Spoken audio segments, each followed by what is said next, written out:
children, I am Hanalyn Vallejo Santos, Mutya ng Kabataan from Palina East. Kids, I have here a book entitled The First Star, and this is a story by Pamela D. Imperial and illustrated by Joffrey Atienza.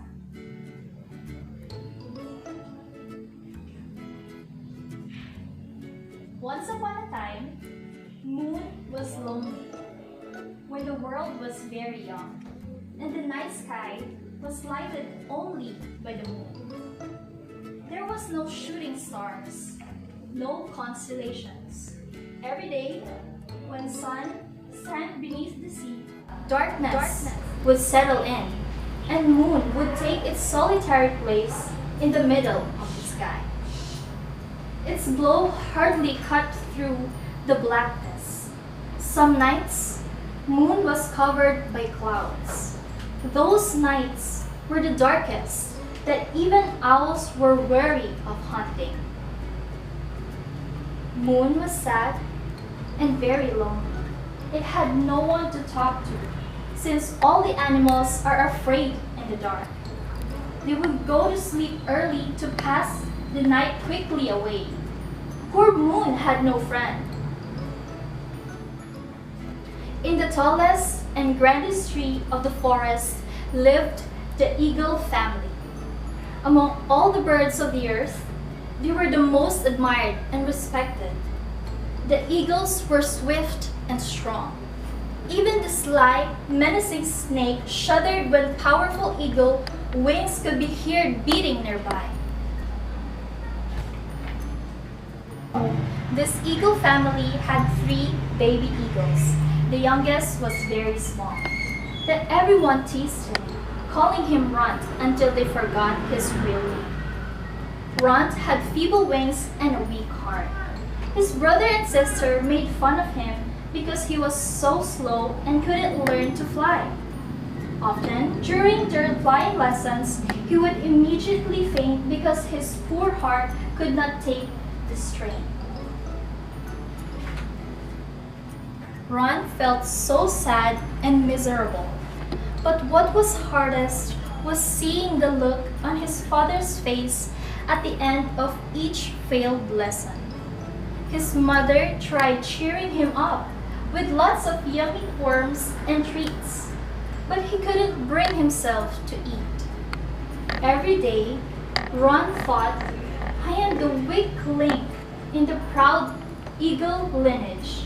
At night, when his whole family was asleep, Ron would stare up at the sky and look at that one big circle of light.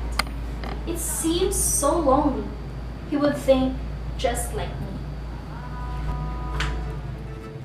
One night, when Runt was especially sad, he climbed up to the tree's highest branch. They had fishing lessons that night. Of course, his brother and sister each caught a big fish, while he ended up fainting into the sea and almost drowned. Oh boy, was his father terribly upset. Runt couldn't understand, why do I have to be so weak? Tears trickled down to his beak, and his small chest heaved as he cried out with feeble sobs. Runt shivered as the cold night air swept over him. The wind seemed as if it was a sigh so empty and lonely, a sigh that was more hollow than the emptiness of Runt's heart. Runt looked up to the light. It seemed as it was much sadder tonight. Why are you so sad? He called out. Moon, in all its 100 years, had never heard a voice, much less a voice speaking out to him. Startled, he looked down and saw a small creature staring up at him. I said, why are you so sad? The creature repeated. Because I am all alone, Moon explained. Me too, Runt replied. With those words, Runt and Moon crossed miles of the sky. Runt and Moon became friends.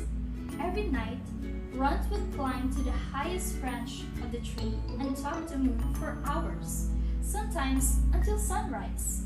Moon loved listening to him, and when Runt finally went to sleep, the wind would blow softly with sounds that seemed like an ancient lullaby. Slowly, the animals noticed the change. Runt had changed.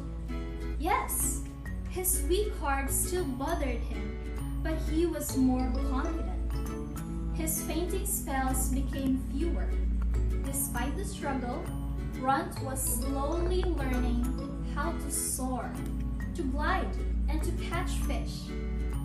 The first time he did a triple loop maneuver and caught a giant salmon, his brother and sister cheered. His father beamed, and Runt gobbled the mound of crawlies his mother laid before him. The night has also changed. Many animals whispered that Moon seemed to glow much brighter, and more animals found courage to venture out into the night. Runt and Moon were very happy. Years passed, and Moon became witness to the changes in Runt's life. Runt married and had a family. Thus began the happiest times. Sometimes, Runt would allow his children to stay up with the moon. He told them tales of the great song and time beginning and of time long ago. The wind hummed and blew, and never had the nights been filled with so much music as the eagles chittered with the breeze. Some nights, other animals stayed up with them, barking, howling, chattering, and mooing along. After some years, Runt's children grew up and flew far away with their families of their own. These were bittersweet times for Runt. Then came the saddest days. Moon was his silent friend when Runt's wife passed away. Moon bathed Runt in warm white light and soothed his heartache with his glow. Years passed, and Runt's wings slowly became stiff and heavy. Runt spent most of his time sleeping and resting in his tree. He was becoming too old and weak to fly. One night, Runt and Moon were talking. "I've had a good life, dear Moon." The wind blew, and with it came Moon's deep and sad sigh.